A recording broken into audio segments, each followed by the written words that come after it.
For 40 years, I have been able to tell you what is wrong with an engine by pressing one end of a long screwdriver against the block and the other end against the bone behind my ear, and just listening. My daddy taught me that before there was a single computer in any garage in this country, back when a mechanic was a person who could hear, a machine cannot lie to me. It does not know how. It makes the sound that its trouble makes, every time. And if you have spent your life learning the language, the engine will tell you the truth before you ever pop the hood. People are the ones who lie about machines. People will look at a 55-year-old black woman in a grease-stained shirt and decide the mechanic must be somewhere in the back. So the day a shiny new dealership opened up across the highway and a young man in a pressed polo decided my whole life's work was a backyard operation about to go extinct, I did what I have always done. I kept listening. And the engines kept telling me the truth, long after his computers stopped being able to hear it. Let me back up and tell it from the beginning, the way my daddy would have wanted it told. My name is Loretta Cruz. I am 55 years old, and I own Cruz Garage on a corner in Pine Bluff, Arkansas, where my father opened it the year I was born, and where I have had my hands inside engines since before I was tall enough to see over the fender. If you have ever been the one everybody relies on without ever quite seeing you, the one they take for granted right up until the shiny new thing lets them down, pull up a stool. Tell me in the comments where you are listening from tonight, and tell me about the thing you do so well and so quietly that the people around you forgot it was a skill at all. I think a whole lot of you are going to recognize yourselves before I am through. Let me tell you how good I am at this, because none of the rest of it lands until you understand that part. My daddy was named Cleve Cruz, and he was the best mechanic in 3 counties, and he did not have a son. He had me. While the other girls were learning to set a table, I was learning to set a timing chain. He would stand me up on an overturned milk crate next to the engine of somebody's truck, and he would say, "Listen, baby." Not look, listen. He taught me that a knock has an accent, that a worn bearing sounds nothing like a loose belt, that the difference between a fuel problem and an electrical problem is right there in the way the engine stumbles, if you know how to hear it. He gave me a long, flathead screwdriver with a yellowed handle, and he taught me to press it to the engine block and listen through it like a doctor with a stethoscope. And I have that exact screwdriver still. It sits in my top drawer. It is the most accurate diagnostic tool in my shop, and my shop has $40,000 of computers in it. I grew up in that garage. It was my whole childhood. While my friends were at the skating rink, I was handing my daddy a 3/8 socket before he asked for it, because I could tell from the sound of the ratchet which size his hand was reaching for. He taught me the mechanical things, but that was not really what he was teaching me. He used to say, "Baby, when somebody brings you their car, they are not bringing you a machine. They are bringing you their whole life.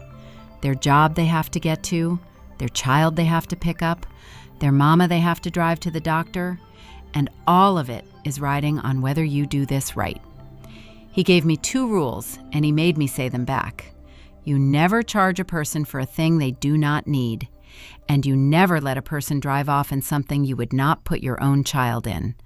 Hold to those 2, he said, and you will never be rich, and you will never be ashamed. He was right on both counts. I have never been rich a single day in my life, and I have never once, in 40 years, sent somebody down the road in something I knew was not safe, no matter how slow the month was, no matter how bad I needed the money. That is what a legacy operation actually is. It is a promise you keep when nobody is checking. I got my master certification when I was 26, in a testing room where I was the only woman and the only black person, and where a proctor asked me twice if I was sure I was in the right place. I have been the only one of my kind in a lot of rooms. I learned a long time ago that I would have to be twice as good to be considered half as competent. So I got 3 times as good, just to be safe. You would not believe, or maybe you would, how many men over the years have stood in my bay with their car already up on my lift and asked me whether there was a man they could talk to. I have had customers explain my own diagnosis back to me, slower, in case I had not understood the words that came out of my own mouth. I have had a parts driver hand the invoice to Dwayne instead of me, because surely the teenage boy was the mechanic and the grown woman was the help. For a long time, it made me angry. And then for a longer time, it just made me tired. And then somewhere in there, I made my peace with it, because I worked out that the assumption was not mine to carry. A man could believe whatever he wanted about who I was, right up until his car was fixed, and the thing that had been wrong for 6 months was finally quiet. The work did not care what he assumed. The engine never once checked my credentials before it told me the truth. So I learned to let the doubt walk in the door, and I learned to let the work walk it back out. And I stopped needing the apology in between. That is a kind of freedom, if you can ever get to it. It costs you something to get there, but once you are there, no man in a clean polo shirt can take it from you, because you stopped needing him to be right about you a long time ago. When my daddy's hands started to shake too bad to hold a wrench, I took over the shop, and I did not let it slip. I built it. Other mechanics in this town, men who would never say it to my face, send me their cars when they get stumped, the ones they cannot figure out, the intermittent ones, the ghosts. Let me give you one, so you do not think I am just an old woman bragging on herself. A few years back, a man drove 3 hours to my shop with a fancy German sedan that 2 dealerships had already given up on. It had a stall that came and went like a ghost. Never when anybody was looking, never when it was hooked to the machine.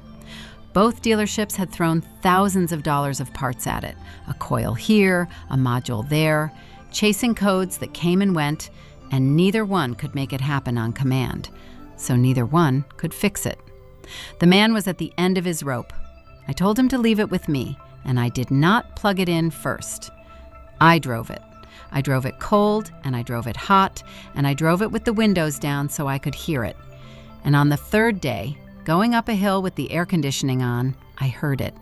A tiny hesitation, a half-second catch, with a particular little tick underneath it that no scan tool was ever going to be big enough to notice.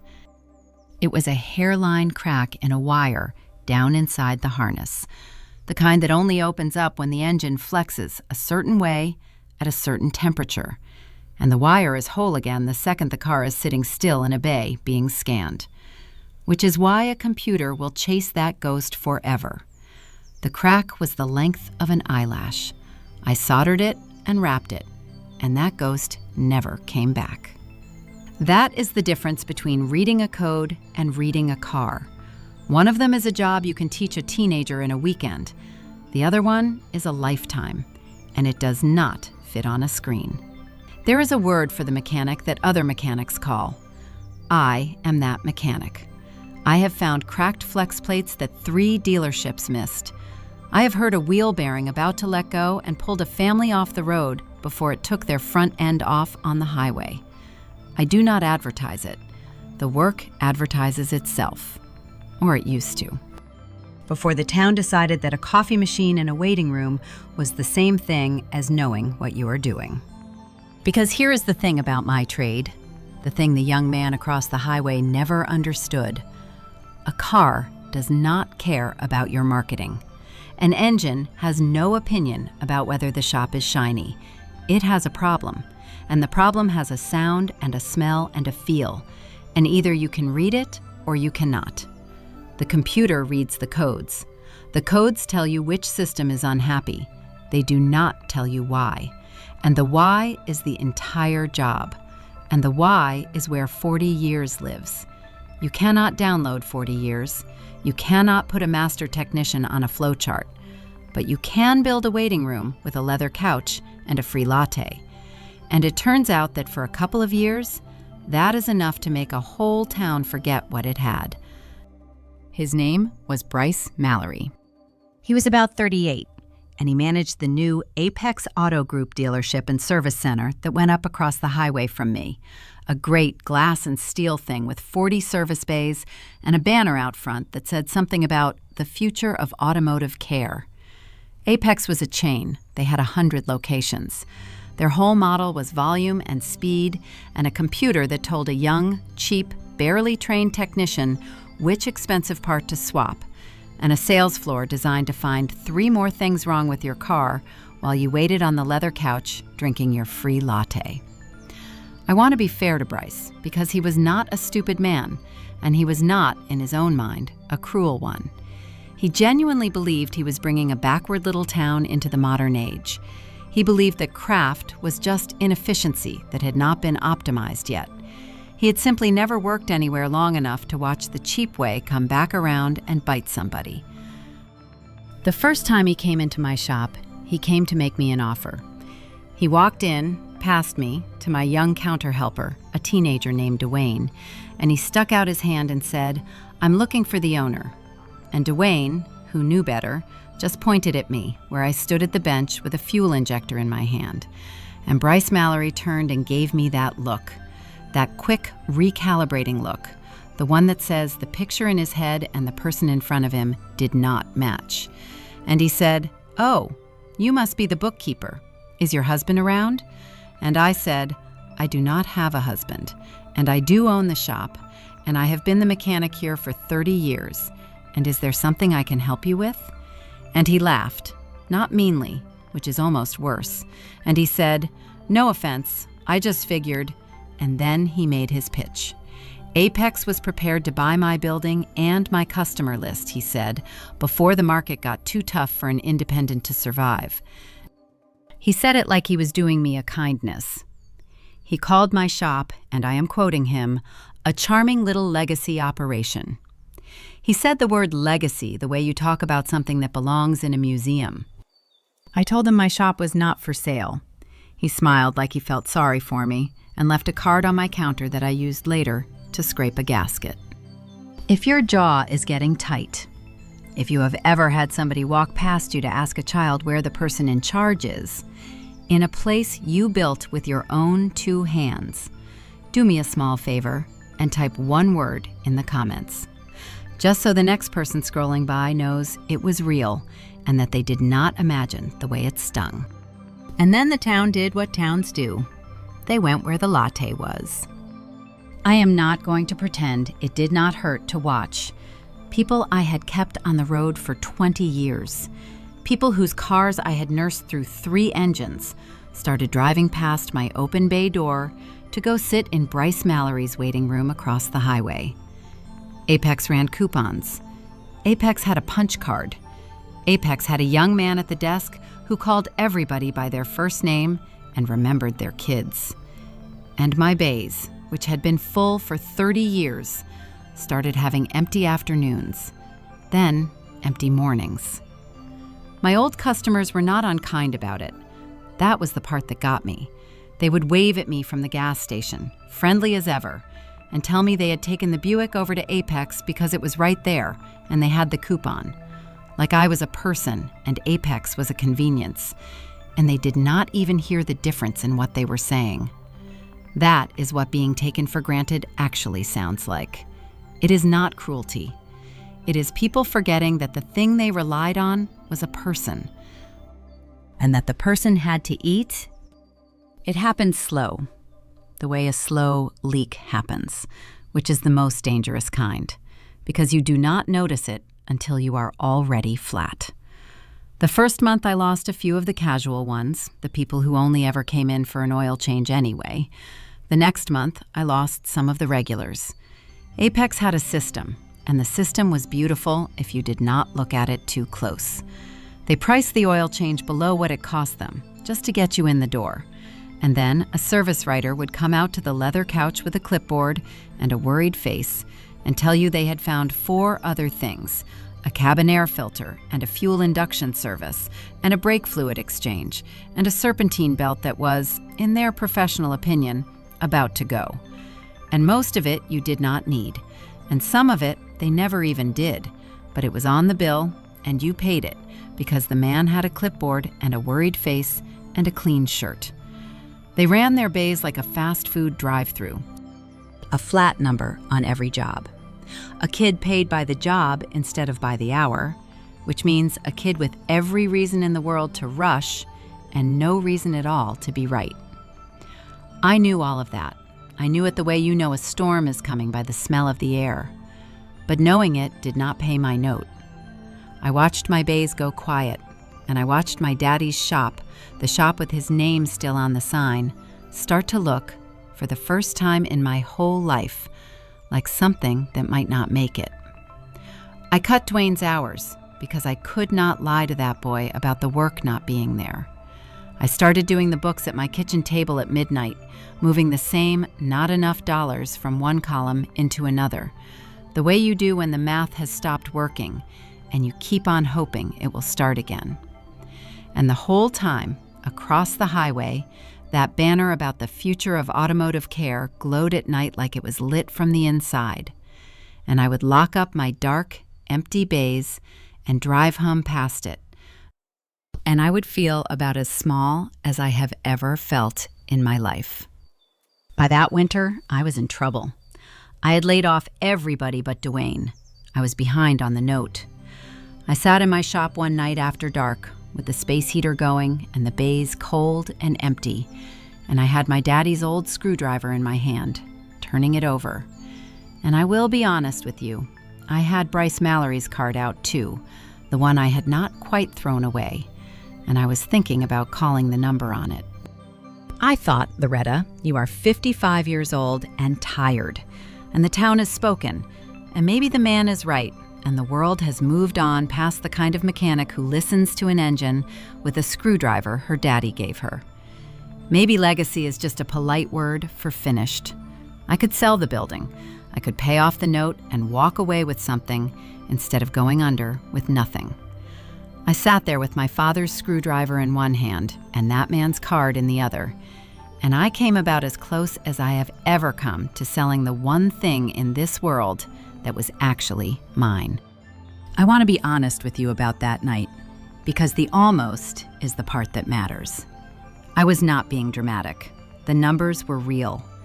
I had a note I could not make, and a town that had drifted across the highway, and a body that was 55 years old and tired in places it never used to be. I sat there in the cold, and I did the arithmetic of giving up.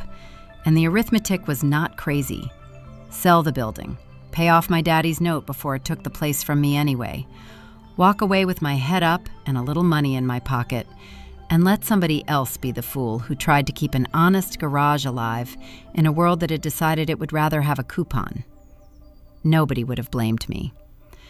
That is the thing about being worn all the way down. It does not come at you as a temptation to do something wicked.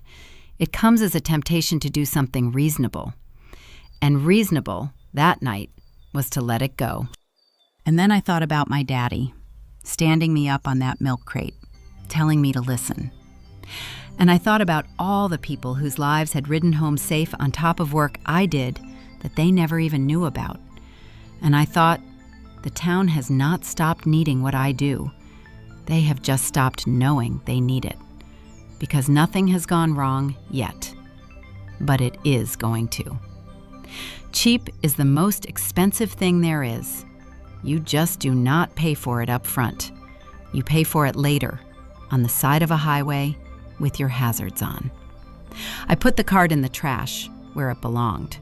I kept the screwdriver, and I decided I was going to still be standing there with my bay door open on the day this town remembered. I did not have to wait as long as I feared. It started with Mr. Harlan Pike, an old farmer who had been coming to me for 30 years until the coupons pulled him across the highway. Harlan drove an old work truck that was his whole livelihood, and that truck had started stalling, and he had taken it to Apex, and Apex had hooked it to their computer and read a code and replaced a sensor for $600. It stalled again. They read another code and replaced the fuel pump for $1,100. It stalled again. They told him he probably needed a new engine, and quoted him a number that would have ended him, because a man like Harlan does not have a new engine in him. He came rolling into my bay one morning with his hat in his hands and his eyes wet, embarrassed to have left me in the first place, and he said, "Loretta, I am sorry. I know I went where it was cheap, but they have took near $2,000 off me, and the truck still won't run, and I don't know where else to go." I told him to hush about the sorry and pop the hood. I did not plug it into anything. I had him start it, and I put my daddy's screwdriver against the engine and my ear against the screwdriver, and I listened to it stumble. And I listened to where in the cycle it stumbled. And inside of 2 minutes, I knew. Underneath the stumble, there was a faint hiss, the particular sound of air getting in where air has no business being. And that hiss told me the whole story before I ever shut the hood. It was not a sensor. It was not the fuel pump those people had charged him $1,100 to replace. It was a cracked vacuum line, a little rubber hose, hardened and split with age, leaking air and making the engine starve and stall in a way that throws codes that look like everything except the actual problem. The computer had been reading the symptoms, and Apex had been replacing the symptoms, because nobody over there knew how to listen to the disease. I had the part on my shelf. It cost $4 and change. I had Harlan Pike back on the road in 20 minutes. And when I told him it was $4, the old man put his face in his hands and cried, right there in my bay, because he had thought he was going to lose his truck and his living, and a $4 hose and a woman with a screwdriver had given it back to him. I only charged him for the part. And then Harlan Pike did the thing that the coupons could never do. He told everybody. He told them at the feed store and at the diner and at church. He told them how Apex had taken $2,000 and given him nothing, and how Loretta Cruz had found it in 2 minutes and charged him $4 and change. And it turned out Harlan was not the only one. Once people started talking, the stories came out. All the cars Apex had thrown parts at, all the families who had paid for repairs that did not fix anything, all the upsells and the unnecessary work and the things they missed. One by one, and then more than one by one, my old customers came rolling back into my bay, some of them sheepish, some of them angry at themselves, all of them learning the same lesson Harlan learned. You can buy a fast diagnosis, or you can buy a correct one, and they are very rarely the same diagnosis. And the difference shows up on the side of the highway with your hazards on. My bays filled back up faster than they had emptied. There is a particular kind of customer who comes back after they have been burned, quieter than they left, and they do not say much, but they watch you work now in a way they never used to, like they are seeing the skill for the first time, because they just found out what it costs to do without it. I never said I told you so. I just fixed their cars right and charged them fair and let the work say the thing I was too proud to say out loud. Dwayne got his hours back, and then I needed more than Dwayne. And the sweetest, strangest thing happened, which is that the men in town who had always sent me their hard cases on the quiet, the ones who would never have admitted it out loud at the diner, started saying it out loud. Started telling people that if Apex could not figure it out, Loretta Cruz could. Like it was something they had always been proud to know instead of something they used to keep to themselves. The thing that finished Apex, though, was the school buses. The county had moved its bus maintenance contract to Apex because Apex came in with a low bid, the way they always did. And one cold morning that winter, a bus full of children going down the county road felt its brakes go soft, and the driver, God bless her, was good enough to gear it down and walk it into a ditch nice and slow instead of through an intersection, and nobody was hurt. I have thought a great deal about that bus driver, a woman named Pat who had been driving that same route for 20 years, and how it was her own hands, her own experience with that truck and that road that saved those children, because the brakes sure did not. And I have thought about how close it came, A few dollars saved on a contract and a kid in a hurry across the highway came within one stop sign of being the worst day this county ever had. The whole town felt it. You could feel it in the air for a solid week, that cold understanding of what had very nearly happened to our babies while everybody was busy chasing a coupon. There is nothing on this earth like the thought of a school bus full of children to make a town remember, all at once, that some things are not supposed to be cheap, that some things you pay full price for, on purpose, with your eyes open, because the alternative does not bear thinking about. But when they looked into it, the breakwork Apex had signed off on had been done by a kid who did not know what he was doing, in a hurry, to hit a number, and the whole county went cold, realizing what had almost happened to its children to save a few dollars on a contract.